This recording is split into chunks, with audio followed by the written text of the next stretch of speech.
আজকের গল্পটা শুনলে মনে হবে সিনেমার প্লট, কিন্তু এটা কোনো কাল্পনিক গল্প না। বাস্তবিক ঘটেছিল অভিনেতা জিউল হক পলাশের জীবনে, যিনি ব্যাচেলার পয়েন্টে কাবিলা নামেই বেশি জনপ্রিয়।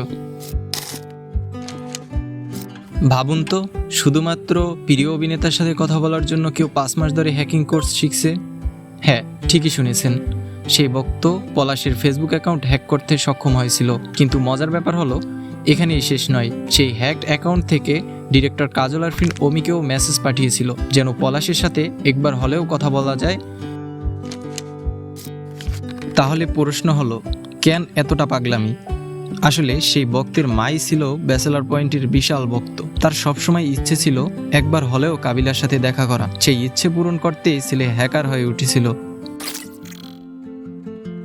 যাকে সবাই আগে চিনত জিউল হক পলাশ নামে।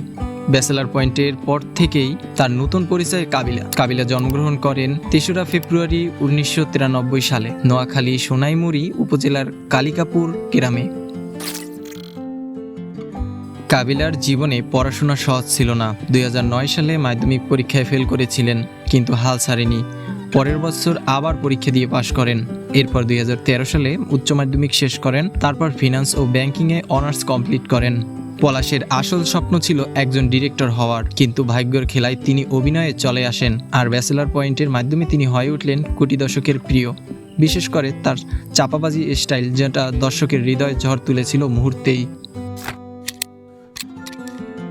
একজন অভিনেতার ভক্ত যদি মাকে খুশি করতে হ্যাকিং শিখে ফেলে, তাহলে বুঝতেই পারছেন ব্যাচেলার পয়েন্ট কেবল একটা নাটক না, বরং একটা জেনারেশনের ইমোশন। আর কাবিলা, সে তো এখন শুধু একজন অভিনেতা নয়, বরং একটা নাম, একটা ক্যারেক্টার, একটা অনুভূতি। এই গল্পটা যদি আপনাদের ভালো লাগে তাহলে লাইক দিন, কমেন্টে লিখুন আপনার প্রিয় কাবিলার মুহূর্ত কোনটা।